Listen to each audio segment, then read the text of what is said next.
Her kind, the Zirith, were naturally gifted in the healing arts.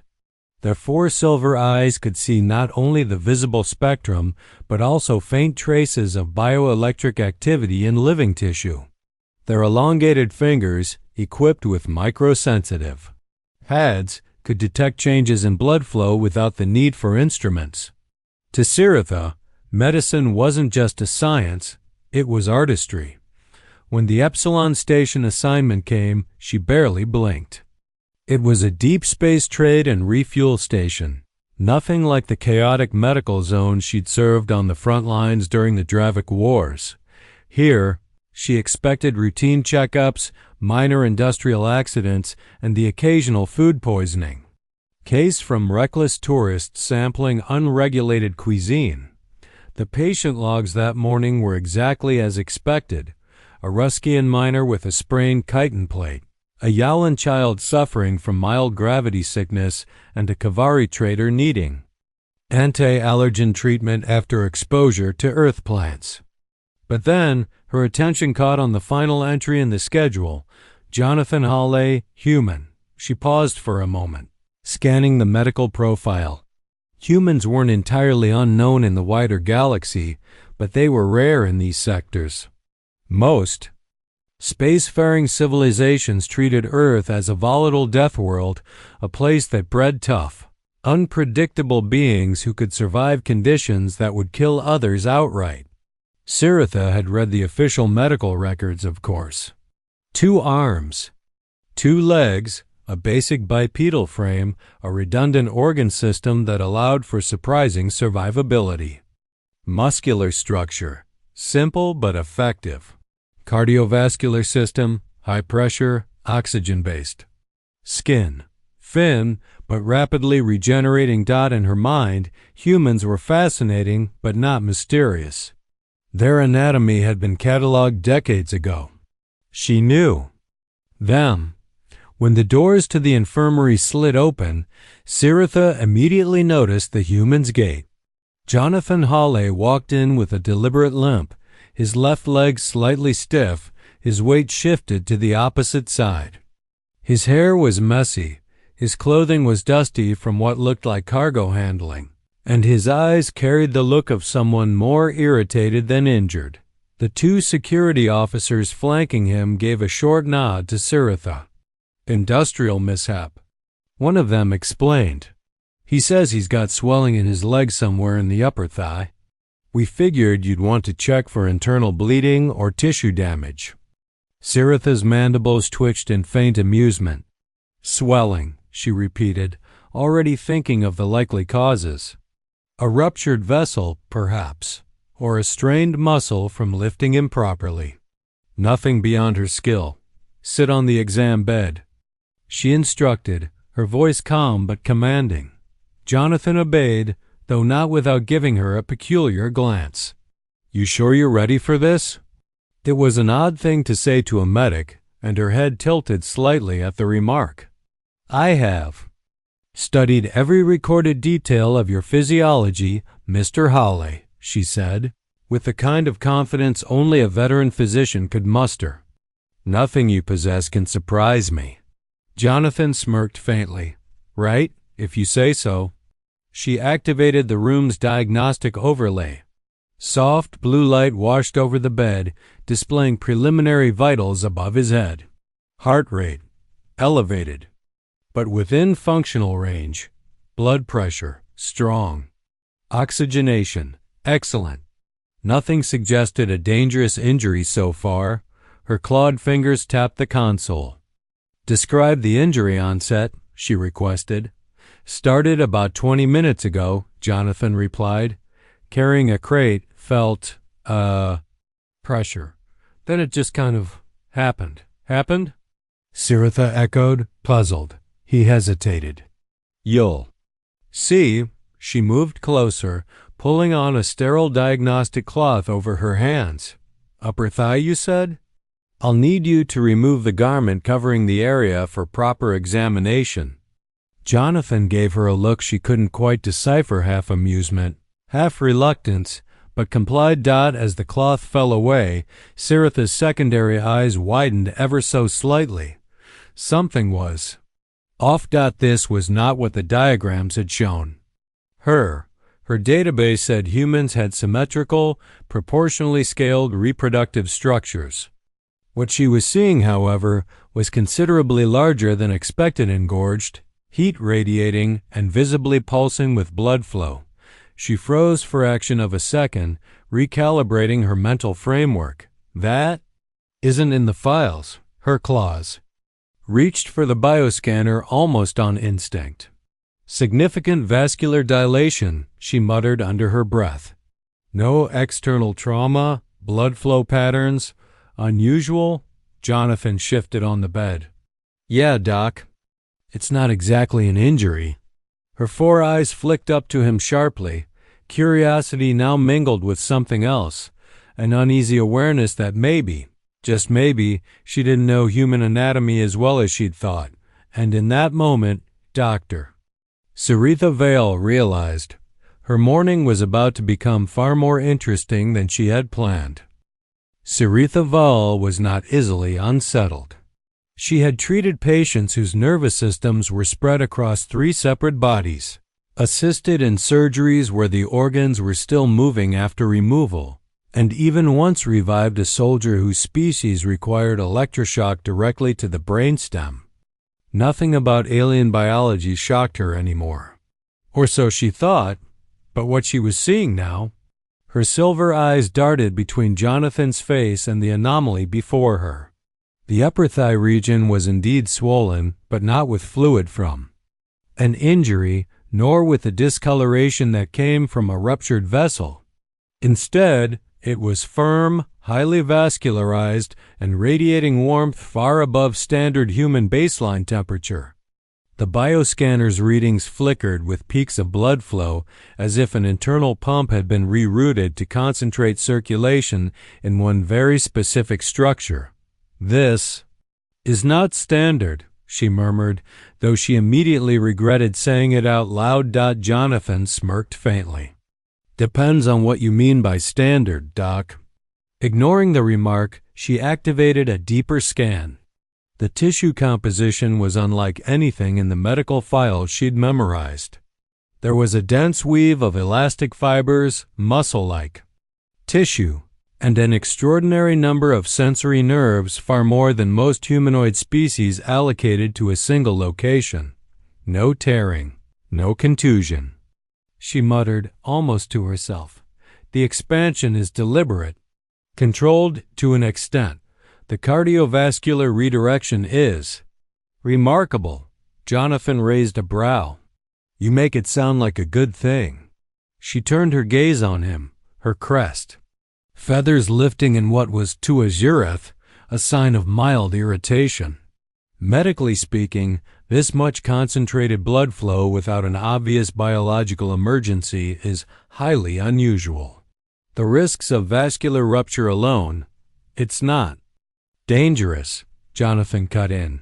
Not dangerous? Siritha repeated, her voice tinged with disbelief.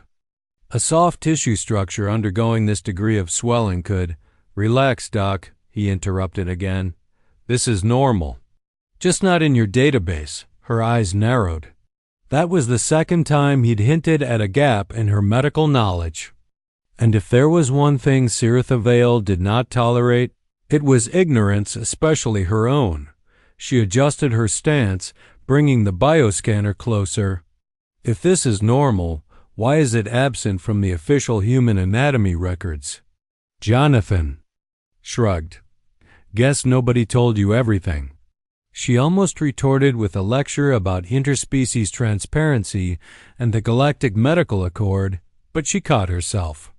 If humans had deliberately omitted something from their official biological files, that meant it was intentional. And anything intentionally hidden could be for one of 2 reasons: protection or advantage. She decided to probe further, her tone sharpening into professional inquiry. What triggers this expansion? Jonathan gave a lopsided grin. Well, there are a few things. Attraction, certain stimuli, And, sometimes random. Siritha frowned. So it is linked to reproduction? Mostly, Jonathan admitted. But not always. That answer didn't sit well with her. In most species, reproductive readiness was a tightly controlled biological function only activated in specific mating contexts, rarely wasteful.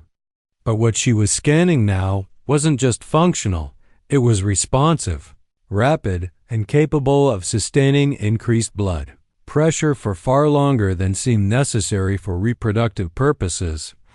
She switched the bioscanner to microvascular mapping.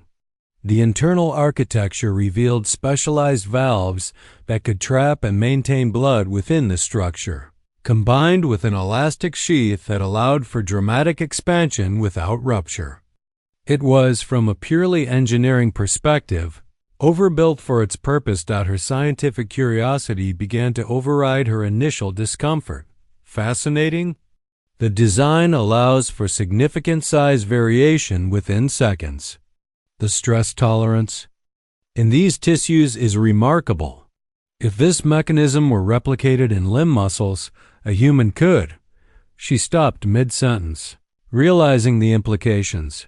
Jonathan noticed the pause. Could what?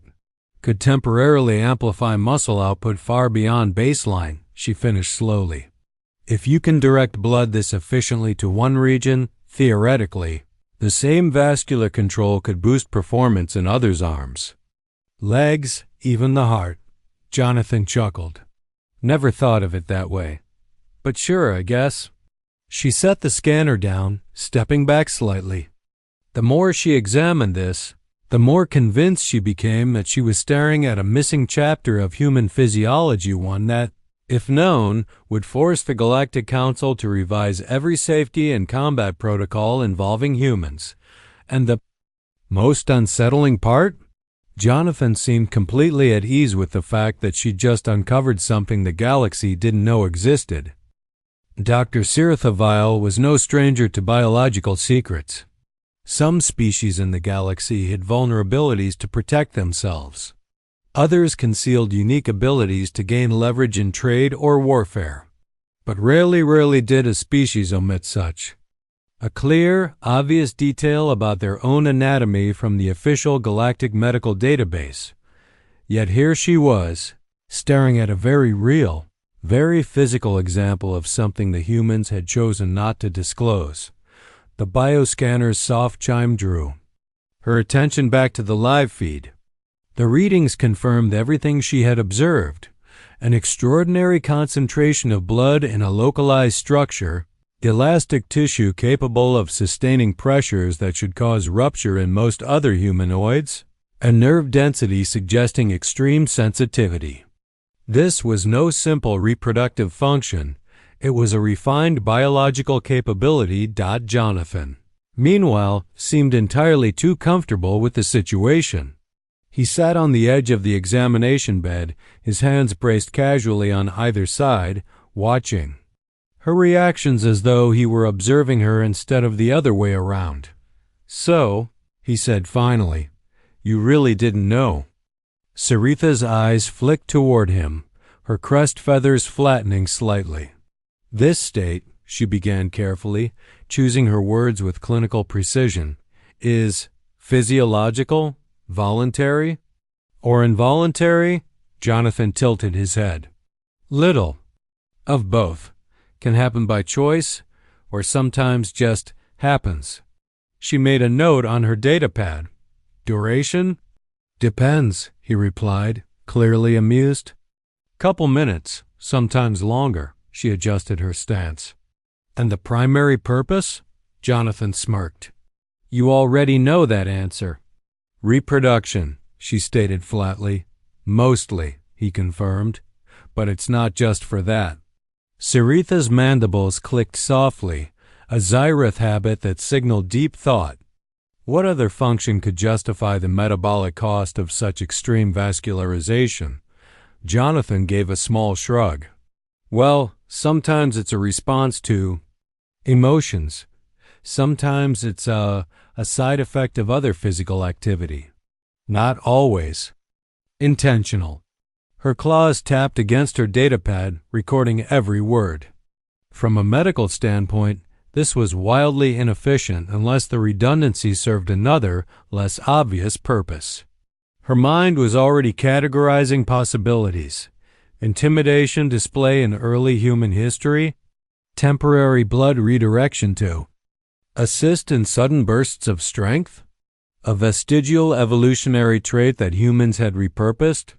Her scientific curiosity was rapidly overtaking her initial discomfort.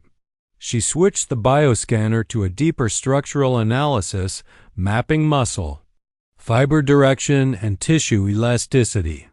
The image that formed on the screen made her pause. "This," she murmured, "is not primitive biology. It is engineered, overbuilt for the task." The structural fibers alone could withstand forces far greater than necessary for reproductive success.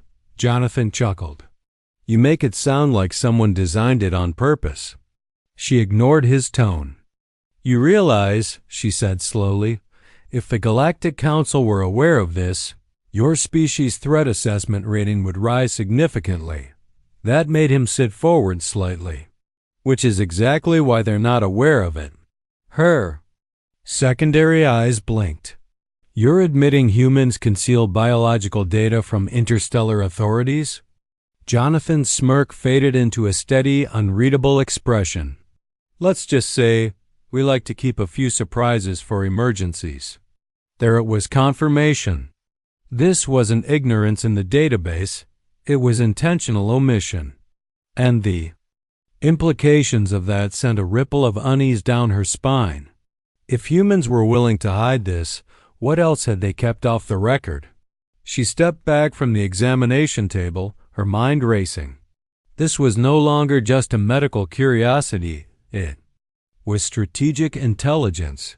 The swelling, the vascular control, the structural reinforcement.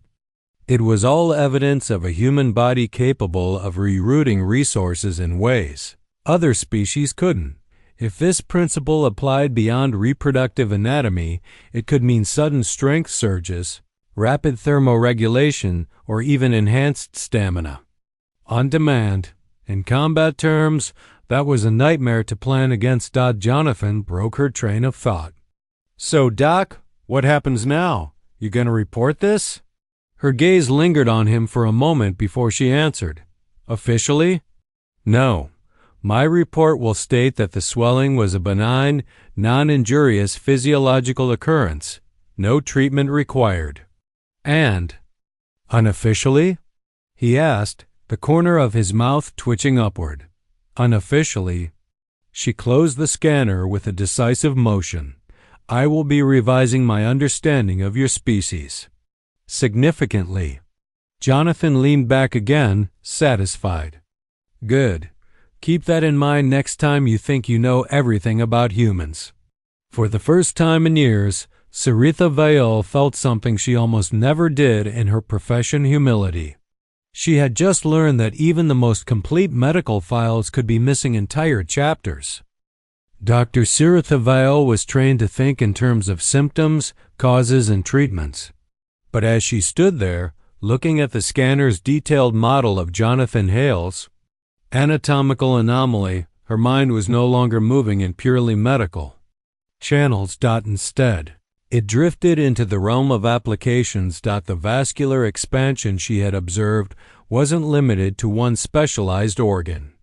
The ability to direct and trap such a concentrated flow of blood in a specific area rapidly and with minimal strain on the heart suggested an underlying circulatory control mechanism far more advanced than the galactic average. And if that same mechanism could be applied to other muscle groups, she imagined a human soldier on the battlefield. At rest, they'd look unremarkable slim, perhaps even underwhelming compared to the bulkier species like the Rune or Kavari. But in a split second, they could redirect blood into their leg muscles, for a sudden sprint, into their arms for a burst of grappling strength, or even into their core for an explosive lifting effort. It would explain so much about humanity's reputation as unpredictable fighters. The galactic files described them as capable of short, intense physical exertion beyond predicted thresholds, but no one had been able to explain how. Now she had the answer buried in an organ that most medical examiners probably never thought to scan under stress conditions. Jonathan noticed her thoughtful silence. "You're thinking about it, aren't you?" Her crest feathers lifted slightly. "Thinking about what?" How this little trick could be useful for more than the obvious. She didn't bother denying it. "Yes, if your species can control vascular redirection with this level of precision, then you could, theoretically, weaponize it for speed, for force, even for thermoregulation in hostile climates." Jonathan grinned. "See, now you're starting to get it." She tilted her head. "Have humans ever used this for intimidation?" He laughed. "Not exactly in the way you're thinking, but yeah, in certain situations it works." Siritha considered the psychological aspect. Many predatory species in the galaxy relied on intimidation, flaring crests, expanding thoracic sacs, sudden changes in skin pigmentation. But this human ability was subtler and potentially more deceptive. If an opponent mistook the human's relaxed state for weakness, they could be caught completely off guard by a sudden surge of physical capability. Her mind shifted into military analysis. If the Galactic Council learned of this, she thought, humans would be reclassified from Level 4 adaptive combatants to Level 6 unpredictable combatants. The difference between those ratings wasn't just academic, it was political. Level 6 species face tighter trade restrictions, higher security screenings, and outright avoidance by some factions. Jonathan seemed to read her thoughts. "And that's why it's not in your files. You are saying your people deliberately hide these traits," she pressed. He shrugged. "Why give everyone the blueprint? It's better to keep a few things in the dark. If they don't know exactly what we can do, they'll always hesitate." That statement sent a small chill through her. It was the kind of strategic thinking she expected from military tacticians, not from an injured dockworker in a dusty shirt. "Are there other omissions?" she asked carefully. Jonathan only smiled. "If there were, I wouldn't tell you." Her mandibles clicked in annoyance, but also in admiration. This was a species that understood the value of surprise, not just in warfare, but in diplomacy, trade, and everyday survival. She realized with some discomfort that by even acknowledging this discovery to herself, she was now holding classified information. If she reported it, it could shift galactic policy toward humans overnight. If she kept it secret, she was complicit in protecting their advantage, and the strange thing was, she found herself leaning toward the latter, not because she feared human retaliation, but because something deep in her healer's instincts told her that knowing too much about humans might not be in the galaxy's best interest. They had survived on a death world that killed most species within days. They had learned to hide the full extent of their capabilities. And now, she understood at least in part why they kept winning conflicts they should have lost. Jonathan hopped off the exam bed, pulling his garments back into place. "Well, Doc, I think we're done here." Siritha's voice was calm, but there was a new weight to it. "Yes, but understand this knowledge is as much a weapon as any blade or plasma rifle. What I've learned today, I will keep to myself." Jonathan gave her a long look, then nodded. Smart choice. As the infirmary doors closed behind him, Siritha stood in silence, staring at the empty bed. She knew without question she had just seen a glimpse of a human advantage the galaxy wasn't ready for, and she suspected there were more, hidden in plain sight. The infirmary was quiet again. The faint hum of the bioscanner faded as Dr. Siritha Val deactivated the equipment and began sanitizing the examination bed. But her mind wasn't focused on cleaning. Every movement was mechanical, her thoughts. Still locked on what she had just witnessed. In her years of service, Siritha had always trusted the Galactic Medical Database. It was the most comprehensive collection of anatomical knowledge in known space, constantly updated, cross-referenced, and verified by species from across the stars. Yet now she knew with absolute certainty it wasn't complete, not because of oversight, not because of poor research, but because one species had chosen to keep parts of themselves hidden. And not just any species, humans. She sat at her desk and opened a blank medical report. Her claws hovered over the input keys. Official protocol required her to document every abnormality, every discovery. It was how medicine advanced through transparency and shared learning. But she also knew what this information represented. If she described Jonathan Hale's vascular expansion ability in detail, the Galactic Council's Science Division would demand further studies. The military branches of half a dozen governments would seize the data, dissect it, and adapt their strategies. Humans would lose the advantage of surprise. Her 4 eyes drifted to the closed infirmary doors. She remembered the way Jonathan had looked at her, not with fear, not even with mistrust, but with a quiet confidence that she would understand. It wasn't a plea for secrecy. It was a gamble, and she realized he had been right to gamble. With a slow exhale, she began typing. Patient report, Jonathan Halle, human, presentation. Localized swelling in upper thigh region. No evidence of trauma, infection, or vascular damage. Condition determined to be a benign physiological occurrence. Duration self-resolved. No treatment necessary. Prognosis. Excellent. It was a bland, unremarkable entry. Any medic reading it would skim past without a second thought. But Siritha didn't stop there.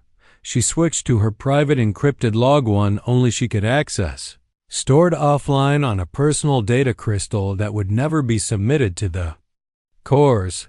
Here, her claws moved faster. Private research notes, confidential, observed, undocumented human vascular expansion reflex. Highly specialized tissue architecture allows rapid, sustained blood flow concentration to a localized structure, with no cardiac strain. Structure exhibits extreme elasticity, stress resistance, and nerve density. Potential applications: sudden strength amplification, heat generation for survival in cold environments, intimidation display. Possible link to unpredictable human combat performance. Conclusion: humans possess unlisted biological capabilities. Extent of omissions unknown. Extreme caution advised. When engaging in physical confrontation with unrestrained humans, she read the words twice before saving them. To the encrypted drive, the truth was now locked away, not erased, but protected. Later that shift, Jonathan returned to the infirmary, not limping this time, but walking with the relaxed, easy gait of someone who knew the situation was under control. He leaned against the doorframe. So, Doc, am I cleared? For work? Yes, she replied, her tone neutral. No further restrictions. He studied her for a moment. And the report? She met his gaze evenly. It says what needs to be said. Nothing more. A slow smile spread across his face. I appreciate that. Her crest feathers twitched slightly. You realize, of course, that this makes me an accomplice in your species' omissions. Jonathan's smile turned into a knowing grin. Maybe. Or maybe it makes you someone smart enough to know when not to share everything. For a moment, they simply regarded each other, two very different beings bound by a secret the galaxy didn't know it needed to fear. As he left, the infirmary doors sliding shut behind him, Siritha felt the full weight of what she had learned. This wasn't just about anatomy. It was about strategy. About survival. The galaxy thought it knew humans. They had neat, tidy charts with measurements and diagrams. They had training manuals that described human endurance, human reflexes, human physiology. But those were only the safe details, the ones humanity was willing to show. Some truths, Siritha now understood, were meant to be discovered only by accident, and only by those who could be trusted to keep them. She leaned back in her chair, her silver eyes staring at the ceiling. What else, she wondered, had the humans hidden? The thought was unsettling and thrilling, because now she knew for certain humans didn't just survive in a dangerous galaxy. They thrived in it, not just with strength or intelligence, but with the most dangerous weapon of all, the ability to surprise Dot, and for the first time in her career. Dr. Siritha Vale considered this possibility. Perhaps it was better if some medical knowledge never made it into the official record.